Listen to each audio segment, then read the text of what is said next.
मित्रों नमस्कार। मित्रों, आज की ज्योतिषीय चर्चा में हम बात करने वाले हैं चौथे भाव की। चौथा भाव सुखों का भाव है। सुख अर्थात भूमि, भवन, वाहन और सबसे बड़ा मानसिक शांति और संतोष भी इसी भाव से देखते हैं। और मित्रों, यह मोक्ष त्रिकोण का भी एक भाव है। 4, 8, 12 जो भाव हैं कुंडली के उनको हम मोक्ष के भाव कहते हैं। तो ये जो चौथा भाव है इन सब का लीडर है। तो अब प्रश्न यह उठता है कि अगर यह मोक्ष का भी भाव है तो फिर ये सुख से इसका क्या लेना देना, क्योंकि बहुत से लोगों के मन में यह प्रश्न उठ सकता है कि जो ये भूमि, भवन, वाहन और तमाम तरह के जो भौतिक सुख हैं ये तो हमें संसार से जोड़ते हैं। तो मित्रों, ऐसा है कि जब यह भाव मजबूत होता है, बली होता है, तो जातक अपने सभी कर्तव्य कर्मों को आसानी से संपादित कर लेता है। उसको कहीं भी आर्थिक तंगी का अनुभव नहीं होता। और ग्रहों के प्रभाव की वजह से जब वो देखता है कि मेरे सब काम संपादित हो गए, तो वह बहुत ही अधिक मानसिक शांति का अनुभव करता है, संतोष का अनुभव करता है, और ये अवस्था उसको आध्यात्म की तरफ उन्मुख कर देती है। इसके उपरांत अष्टम भाव की यात्रा शुरू होती है। अष्टम भाव तक पहुँचते पहुँचते वो विरक्ति की तरफ बढ़ जाता है, मोह माया से मुक्त हो जाता है। क्योंकि अष्टम भाव जो है वो आपको दुनियादारी से, मोह माया से अलग करता है। और जो 12वां भाव है वह मुक्ति का भाव है, वह अंतिम भाव है। वो आपको मुक्त कर देता है या जातक को मुक्त कर देता है, जो जिसके यह भाव, चौथा भाव बली है। और अगर चौथा भाव थोड़ा कम बली है या फिर राहु वहाँ पे विराजमान हो गया है, तो फिर जातक उन सुखों में ही डूबता चला जाता है। तो फिर वो लखपति बनेगा, उसके बाद वो फिर करोड़पति बनेगा, फिर अरबपति बनेगा, फिर उससे ऊपर का सोचेगा, फिर अपनी 7 पीढ़ियों का सोचेगा। इस तरीके की सोच उत्पन्न होने लगती है। तो वो मृग मरीचिका में फंस के ऐसे ही रह जाता है। और अगर यह भाव और भी बुरी तरह से बिगड़ जाता है तो फिर सारे सुखों का अभाव हो जाता है और फिर जातक को दरिद्रता का जीवन बिताना पड़ जाता है। तो जीवन के लिए यह भाव बहुत ही महत्वपूर्ण है। तो आज हम लोग इसी भाव पे चर्चा कर रहे हैं मित्रों। तो मित्रों, इस भाव का जो सबसे बड़ा गुण है वो आपको मानसिक शांति और संतोष देता है। और यह कारकत्व किसके हैं? चंद्रमा के हैं। तो चंद्रमा इसीलिए इसका प्रमुख कारक है। इसके उपरांत सुख, जो भी आप सुख सुविधा जुटाते हैं, उसमें एक और कंपोनेंट, एक और घटक की ज़रूरत होती है। वो है साहस, पराक्रम और निर्भयता। तो वो कौन देता है आपको? वो देता है आपको मंगल। तो 2 अस्थाई कारक जो इस भाव के बनते हैं वो बनते हैं चंद्रमा और मंगल। क्योंकि आप परम शांति को प्राप्त ही नहीं हो सकते कि जब तक आप निर्भय नहीं हैं। तो आपके पास अगर बहुत सारी सुख सुविधाएं हैं और आपको कभी डर लगेगा, किसी को डर लगेगा चोर का, किसी को डर लगेगा पुलिस का, किसी को डर लगेगा सरकार का, किसी को डर लगेगा इनकम टैक्स का, तो डर भय की स्थिति बनी ही रहती है। परंतु जब मंगल भी बली होता है, मंगल का भी कारकत्व का पूरा फल मिलता है, तो जातक निर्भय भी होता है। तो चंद्रमा, मंगल इसके मुख्य अस्थाई कारक हैं। और बिना शुक्र के तो सुख सुविधा का कोई भोग कर ही नहीं सकता। तो शुक्रदेव की भी ब्लेसिंग चाहिए। तो इस भाव का जो नैसर्गिक कारक है वो शुक्र है। तो मित्रों, इस भाव को बली होने के लिए जो इस भाव का स्वामी है और साथ में ये जो 3 कारक मैंने आपको बताए हैं, इन तीनों का बली होना जरूरी है, तभी आदर्श स्थिति बनती है और तभी जातक मोक्ष की तरफ बढ़ जा पाता है, नहीं तो बीच में ही फंस जाता है। तो बहुत ही कम केसेस में ऐसा देखने को मिलता है कि सारी सुख सुविधा के बाद भी जातक के अंदर मोक्ष की भावना उत्पन्न हो जाए या आध्यात्म की भावना उत्पन्न हो जाए, वो संतुष्ट हो जाए। तो मित्रों, एक जातक अपने आप को सबसे अधिक संतुष्ट और सुखी कब समझता है? कि जब वह अपने आप को मातृ तत्व से जोड़ता है, मातृभूमि से, मातृभाषा से और माता से। एक बात याद आ रही है कि जब भगवान राम ने लंका पे विजय प्राप्त कर ली तो उन्होंने लक्ष्मण से कहा, यद्यपि स्वर्णमयी लंका लक्ष्मण न मरोचते, जननी जन्मभूमिश्च स्वर्गादपि गरीयसी। कि हे लक्ष्मण, यद्यपि यह लंका सोने की बनी हुई है, फिर भी इसमें मेरी कोई रुचि नहीं है, क्योंकि जननी और जन्मभूमि तो स्वर्ग से भी बढ़कर है। तो कोई भी मानव हो, वो कहीं भी चला जाए, वो अपने आप को सबसे अधिक सुखी अपने आप को मातृ तत्व से जोड़कर ही होता है। तो इसलिए चंद्रमा जो है वो माता का भी कारक है और यह भाव भी माता का कारक है। चौथा जो भाव होता है, उससे हम माता का सुख, माता का स्नेह भी देखते हैं। मित्रों, अब हम आगे बढ़ते हैं और जैसे कि इस प्रोग्राम की एक परंपरा है कि पहले हम राशि के हिसाब से, फिर ग्रहों के हिसाब से इस भाव का आकलन करते हैं। तो सबसे पहले हम ये देखते हैं कि अगर इसमें अग्नि तत्व की राशि है, 1, 5, 9, मेष राशि, धनु राशि या सिंह राशि अगर विराजमान है यहाँ पे, तो फिर जातक का कैसा फल मिलता है। तो मित्रों, अग्नि तत्व की राशि अगर यहाँ पे होती है तो जातक जो है वो क्रोधी स्वभाव का होता है, उसका चित्त शांत नहीं होता। और इसके बाद एक और भी बात होती है कि जातक बहुत ज़्यादा मोह माया में नहीं पड़ता। तो ये एक अच्छी स्थिति भी कही जा सकती है कि जातक अपने आप को आध्यात्म की तरफ ले जा सकता है। लेकिन मित्रों, यदि इस चौथे भाव पर बृहस्पति की या शुक्र की दृष्टि पड़ जाती है तो ये जो मैंने क्रोध वाली बात बताई है, इसमें भारी कमी आ जाती है। और मित्रों, अगर चौथे भाव में अग्नि तत्व की राशि है तो ये जो जातक हैं बड़े ही मातृभक्त होते हैं और इसके अलावा वो बहुत ही अधिक स्वाभिमानी भी होते हैं। आत्मसम्मान पे चोट ऐसे लोग बर्दाश्त ही नहीं कर सकते। और मित्रों, यदि चौथे भाव में अग्नि तत्व की राशि है तो ऐसे जातक बड़े एडवेंचरस होते हैं।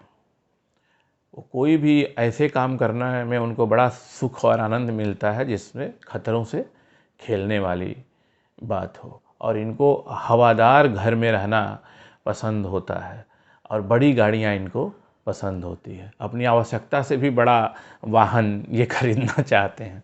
तो ऐसे जातकों को सलाह भी दी जाती है कि अपनी आवश्यकता से बड़ी चीज़ खरीद के अपने आप को आर्थिक तंगी में न फंसाएं। तो जो इस भाव का मूल है उसको समझें और कम में ही संतुष्ट रहने की कोशिश करें। मित्रों, यदि चौथे भाव में पृथ्वी तत्व की राशि है, अर्थात 2, 6 और 10, वृषभ, कन्या या मकर, तो ऐसे जातक बड़े ही मातृभक्त होते हैं और माता को वो अपने और मातृभूमि को, दोनों को ही बड़ा प्यार करते हैं। दूसरी बात, ये लोग बड़े सौभाग्यशाली होते हैं और ये लोगों का बाग बगीचों का बड़ा शौक़ होता है। घूमना फिरना, इनको हिल स्टेशन पे जाना, फूल वगैरह देखना और ख़ुद अपने हाथ से खेती बाड़ी करना। जैसे अगर इनको कहीं भी छोटा सा भी कोई जगह मिल जाए तो वहाँ पे अपना ये किचन गार्डन वगैरह तैयार कर लेते हैं या बहुत से लोग तो इतने ज़्यादा पैसियोनेट होते हैं कि गमला भी अगर इनको मिल जाता है ना, तो वहाँ भी अपनी मूली गाजर कुछ इस तरीके से लगा के उसमें खुश होते हैं। इनको शौक़ इतना होता है खेती बाड़ी का, जो ये फूल पौधे उगाने का, पत्तियाँ उगाने का, उसको देख के बड़े खुश होते हैं।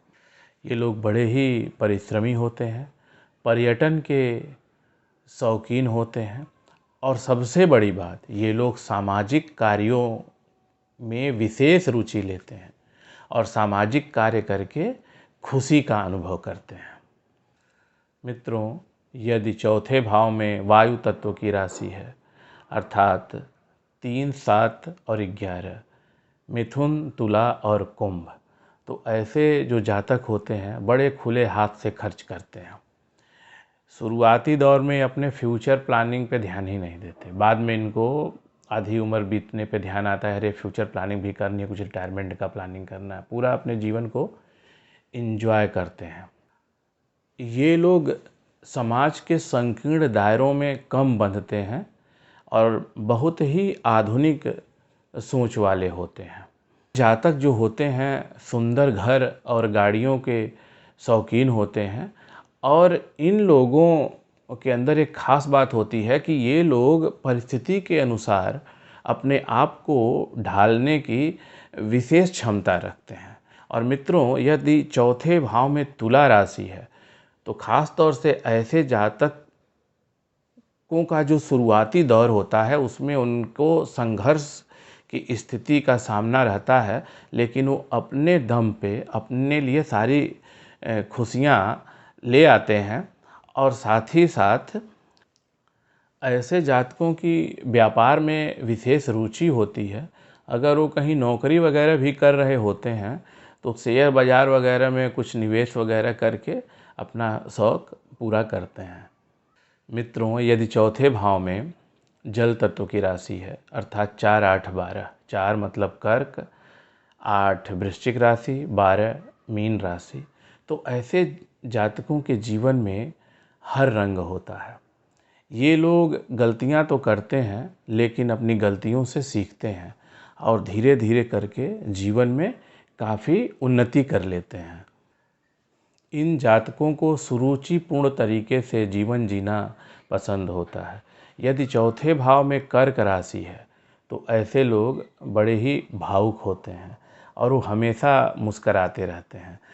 विपरीत परिस्थिति आने पर भी ऐसे लोगों की चेहरे की मुस्कुराहट कम नहीं होती और वो परिस्थितियों का सामना करने में बड़े ही निपुण होते हैं। यदि चौथे भाव में वृश्चिक राशि है, तो ऐसे जातकों का बाल्यकाल कष्ट से भरा होता है और बीमारी वगैरह का भी ऐसे जातक बाल्यकाल में सामना करते हैं, लेकिन जैसे जैसे वो बड़े होते हैं वो अपनी क्षमता ऐसी उन्नत कर लेते हैं कि वो परेशानियों से निकलकर और सारी सुख सुविधाएं जुटाने में सक्षम हो जाते हैं।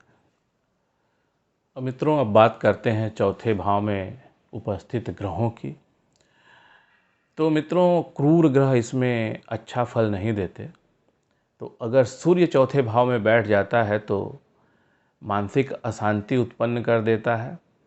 ऐसे लोगों के मित्रों की भी संख्या कम होती है और वो लोग हमेशा जल्दबाजी में कुछ ऐसे उल्टे पुल्टे डिसीजन ले लेते हैं जो डिसीजन बाद में उनके लिए परेशानियों का कारण बनते हैं।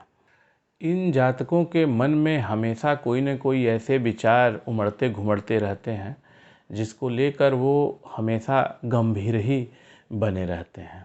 और मित्रों, यहाँ पे कोई भी बात बताई जा रही है ग्रहों के संदर्भ में, तो ये मान के चलिए कि हमें इसके बाद जो सेकेंड स्टेप देखना है कि अगर किसी शुभ ग्रह की दृष्टि पड़ जाती है, युति हो जाती है, तो उनके प्रभावों को भी यहाँ पे हमें जोड़ना पड़ेगा। तो यह जो बात मैं आपको बता रहा हूँ सूर्य की, वो ऐसी परिस्थिति के लिए बताई जा रही है कि यदि सूर्य यहाँ पे अकेला बैठा हुआ है और किसी शुभ ग्रह की दृष्टि नहीं है, परंतु यहाँ पे दो चीज़ों का आपको ध्यान रखना है। एक तो शुभ ग्रहों की दृष्टि जो मैं अभी बता रहा हूँ, और दूसरी बात, अगर कोई भी ग्रह स्वराशि में बैठ जाता है तो वह अपने भाव की रक्षा करता है। तो कोई भी क्रूर ग्रह ही क्यों ना हो, भले ही सूर्य हो, मंगल हो, शनि हो, कोई भी हो, और अगर अपनी राशि में यहाँ पे बैठेगा तो अपने भाव की वो रक्षा करता ही करता है। तो फल कुछ अलग होता है, तो फल पॉजिटिव होता है। कुछ एक फल निगेटिव फिर भी होते हैं, क्योंकि ग्रह अपने जो मूलभूत कारकत्व हैं उनको नहीं छोड़ता, लेकिन बहुत सारे फल फिर सही हो जाते हैं। तो इन बारीकियों को हमें ध्यान में रख के चलना है। यदि चौथे भाव में चंद्रमा बैठ जाता है मित्रों, तो फल बहुत अच्छा हो जाता है। जातक परोपकारी होता है, हंसमुख होता है, बहुत सारे मित्रों वाला होता है, जिससे भी बात करता है उसको कन्विंस कर लेता है, और सबसे बड़ी बात, वो उसको मानसिक शांति और संतोष प्राप्त होता है। मित्रों, यदि चौथे भाव में मंगल विराजमान हो जाता है तो जातक स्नेह धीरे धीरे ग्रो करता है, वृद्धि को प्राप्त होता है। तो शुरुआती दौर में तो काफ़ी संघर्ष करता है, लेकिन बाद में वह भूमि, भवन, वाहन सब कुछ जुटा लेता है। और ऐसे जातकों की एक ख़ास बात होती है कि वो बड़े ही स्वाभिमानी तो होते ही होते हैं, साथ में बड़े ही पराक्रमी होते हैं और परिश्रमी होते हैं। तो उनकी जो विल पावर होती है, इच्छा शक्ति भी बड़ी बढ़ी चढ़ी होती है। तो ऐसे लोगों के मित्र वगैरह भी होते हैं, और जैसे जैसे समय बीतता है तो फिर उनके पास सारी चीज़ें हो जाती हैं। लेकिन फिर भी इस मामले में यह स्थिति अच्छी नहीं है कि शुरुआती दौर में उनको दिक्कतें होती हैं, परेशानियों का काफ़ी सामना करना पड़ता है। और मित्रों, चौथे भाव में अगर मंगल होता है तो एक बड़ी ही विशेष बात होती है। ऐसा जातक अपनी माता का बहुत बड़ा ही भक्त होता है, और जब मंगल की दशा आती है ना तो उसको गाड़ी मिल जाती है, भूमि भी मिल जाती है। अगर वो कोशिश करता है तो उसको ये चीज़ें भी ये ग्रह दिलवा देता है। मित्रों, यदि चौथे भाव में बुध विराजमान हो जाता है तो फिर ऐसा जातक तर्कशास्त्री होता है, फिलासफर भी हो सकता है। वो बहुत ही उच्च शिक्षा प्राप्त करता है, ज्ञान उसके अंदर बहुत होता है। वो विदेश में कहीं अम्बेसडर भी हो सकता है, या कोई राजा तो नहीं कह सकते, प्रधानमंत्री या मंत्री तो नहीं होगा, लेकिन वो विपक्ष का नेता जरूर हो सकता है। वो तर्क बड़े ही अच्छे करता है। तो ये भी एक अच्छी स्थिति कही जा सकती है। और मित्रों, यदि चौथे भाव में बृहस्पति बैठ जाता है तो सबसे बड़ी जो खासियत होती है ना ऐसे जातकों की, वो अजात शत्रु होते हैं। उनका कोई शत्रु नहीं होता, और शत्रु यदि कोई होता भी है ना तो वो भी पीठ पीछे इनकी प्रशंसा करता है। तो ऐसी इनकी स्थिति होती है। और ऐसे लोग बहुत बड़े फिलासफर भी हो सकते हैं, बहुत अच्छी बातें करते हैं। इनका जो शुरुआती जीवन है थोड़े बहुत संघर्ष आते हैं, लेकिन बाद में ये उच्चाधिकारी भी बन जाते हैं और काफ़ी अच्छी ख्याति अर्जित कर लेते हैं। और मित्रों, चौथे भाव में यदि शुक्र विराजमान हो जाता है तब तो एक आदर्श स्थिति है, खासकर सुख और भोगों के लिए। तो जो सुख का कारक ग्रह है वही आके यहाँ पे बैठ गया, तो जातक बचपन से ही काफ़ी सुखी और समृद्ध होता है, और जैसे जैसे जीवन में आगे बढ़ता है उसका सुखों में वृद्धि ही होती रहती है। और अगर कहीं शुक्र स्वराशि में बैठ गया, तुला राशि में बैठ गया, तो फिर तो बहुत ही आदर्श स्थिति हो जाती है, मालव्य योग बन जाता है। तो ऐसा जातक मंत्री हो सकता है, या फिर आईएएस अधिकारी हो सकता है, सचिवालय में पहुंच सकता है अगर दूसरे ग्रह सपोर्ट करते हों। तो ये काफ़ी आदर्श स्थिति है। गाड़ियाँ उसके पास अच्छी होती हैं, भूमि, भवन, वाहन, अच्छे घर का शौकीन होता है, और काफ़ी लग्जरी लाइफ एंजॉय करता है। तो मित्रों, जो शुक्र का एक विशेष गुण है ना कि जैसे शुक्र एक ऐसा ग्रह है कि इंसान सुख सुविधाओं को एंजॉय करते हुए ना वो कोई गिल्टी फील नहीं करता। जैसे होता क्या ना, अगर कोई दूसरा ग्रह है, शनि है या कोई ऐसा है, तो जातक को एक बार लगता है मैं क्या कर रहा हूँ, ये गलत कर रहा हूँ, फिजूल खर्ची कर रहा हूँ, नहीं करना चाहिए। पर शुक्र को भोग करने में मज़ा आता है। तो जिनका शुक्र बली होता है ना, तो उनके व्यक्तित्व में एक खास बात होती है कि वो जितना ही अधिक भोग विलास करते हैं तो उनको कोई भी गिल्टी नहीं होता, वो फील करते हैं, उनको कोई पछतावा रिमोर्स नहीं होता कि मैंने ये कर दिया वो कर दिया, उनको फिर लगता है कि बहुत अच्छा हो रहा है। पर आध्यात्मिक दृष्टिकोण से अगर देखें तो वो ये स्थिति उतनी अच्छी नहीं कही जा सकती है। और मित्रों, यदि राहु चौथे भाव में बैठ जाता है तो मित्रों देखिए, चौथा भाव जो है ना वो है माता का कारक। तो राहु भी माता का सम्मान करता है। तो जब यहाँ बैठता है ना राहु, तो पहली बात तो जातक अपनी माता को बड़ा प्रेम करता है। दूसरी बात यह है कि अगर यह भाव बली हो गया तो राहु फिर सुखों में इतनी वृद्धि कर देता है कि मतलब आप कल्पना नहीं कर सकते। बड़ी गाड़ी, बड़े बड़े मकान और बहुत अधिक लग्जरी लाइफ। लेकिन राहु का जो एक कमी है कि राहु को संतोष नहीं है। असुर है ना राहु, तो उसको संतोष ही नहीं है। वो जैसे ही एक लेवल जातक प्राप्त करता है, एक अवस्था को प्राप्त करता है, वो तुरंत ही एक नया टारगेट जातक को दे देता है राहु। फिर जातक उसके पीछे भागने लगता है। तो सुखों के लिए, भौतिक सुखों के लिए तो यह स्थिति ठीक है, लेकिन पूरे जीवन जो जातक है वो मृग मरीचिका और सुखों को जुटाने में और उनका उपयोग करने में ही लगा रहता है। परंतु यदि यह भाव बली नहीं है और यहाँ पे राहु बैठ जाता है तो फिर जातक को सुखों से वंचित भी कर सकता है और वह बहुत झूठा हो जाता है और अपनी वाणी से ही अपने शत्रु उत्पन्न कर लेता है। और मित्रों, यदि चौथे भाव में केतु बैठ जाता है तो फिर फल कुछ अलग प्रकार का होता है। चौथा भाव जो है वो मोक्ष त्रिकोण का एक भाव है और किसी भी मोक्ष त्रिकोण वाले भाव में 4, 8, 12 में यदि केतु बैठ जाता है और जातक की स्थिति ऐसी नहीं है, उसकी मानसिक अवस्था ऐसी नहीं है, वह संन्यास के लिए या मुक्ति के लिए तैयार नहीं है, तो फिर केतु मृत्यु तुल्य कष्ट देने लगता है।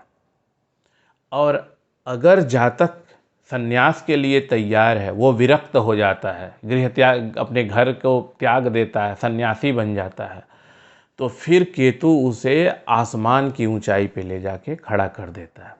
धन संपत्ति के हिसाब से मैं बात नहीं कह रहा हूँ, दूसरे हिसाब से उसे दुनिया जानती है। सन्यास में एक योगी के रूप में, एक सन्यासी के रूप में, एक धर्मात्मा के रूप में वो पूरी दुनिया में पॉपुलर हो सकता है। योगी आदित्यनाथ जी की कुंडली में केतु 12वें भाव में विराजमान है और आप उनकी स्थिति को देख सकते हैं। और मित्रों, अब चौथे भाव से बनने वाले कुछ योगों की बात कर लेते हैं।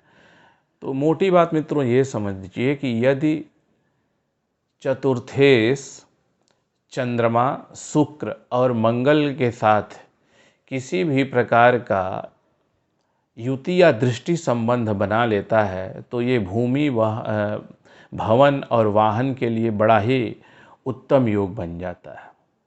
इसके अलावा चौथे भाव में यदि बृहस्पति स्वराशि में या उच्च का होकर बैठ जाता है तो हंस योग बन जाता है।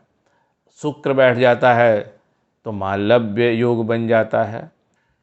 यदि मंगल अपनी स्वराशि में या उच्च का होकर चौथे भाव में बैठ जाता है तो रोचक योग बन जाता है। और यदि बुध स्वराशि या उच्च का होकर यहाँ पर बैठ जाता है तो भद्र योग बन जाता है। यदि शनि उच्च का होकर या स्वराशि में यहाँ बैठ जाता है तो शश योग बन जाता है। तो ये सारे योग राजयोग कारक हैं। और मित्रों, ये सिर्फ इसी भाव में नहीं, कहीं भी अगर 1, 4, 7 और 10 केंद्र भाव में ऐसी परिस्थिति बनती है तो यह योग का निर्माण हो जाता है। और मित्रों, कुछ बेसिक बातें होती हैं कुंडली में जो आपको पता ही हैं। तो जैसे चतुर्थेश है तो कोई भी ग्रह उसका अगर केंद्र या त्रिकोण में बैठ जाता है तो बली हो जाता है। इसी तरीके से चतुर्थेश भी यदि केंद्र या त्रिकोण में कहीं बैठ गया है और उस पे शुभ ग्रहों की दृष्टि भी पड़ जाती है तो वो बहुत ही बली समझना चाहिए। तो वो चौथे भाव के जो भी कारकत्व हैं उनका सारा फल दे देता है। और मित्रों, बहुत से लोग यह प्रश्न करते हैं ना कि गाड़ी कब मिलेगी, मकान कब बनेगा। तो मित्रों, ये टॉपिक भी मैं अपने वीडियोस में इंक्लूड करूँगा, ये सारी बातें पे भी चर्चा होगी, लेकिन अभी नहीं। अब अभी केवल जो बेसिक बातें हैं वो मैं एक बारी बता लूँगा, उसके बाद इन गूढ़ रहस्यों वाली बातों पर भी आगे बढ़ेंगे। और आप अपना सहयोग इसी तरीके से बनाए रखिए, वीडियोस को देखते रहिए, लाइक और सब्सक्राइब करते रहिए, हमारा उत्साहवर्धन करते रहिए। तो बहुत सी अच्छी अच्छी बातें आपको इस चैनल पर देखने को मिलेंगी। ज्योतिष के अलावा और भी सनातन धर्म से जुड़ी हुई जो भी पुस्तकें हैं, जो भी ज्ञान है, वो मैं यहाँ पे लेके अभी भी आ रहा हूँ, आगे भी लेके आता रहूँगा। तो अभी के लिए मुझे आज्ञा दीजिए, बहुत जल्दी ही एक नए वीडियो के साथ आपके समक्ष पुनः उपस्थित हो जाऊँगा। तब तक के लिए नमस्कार।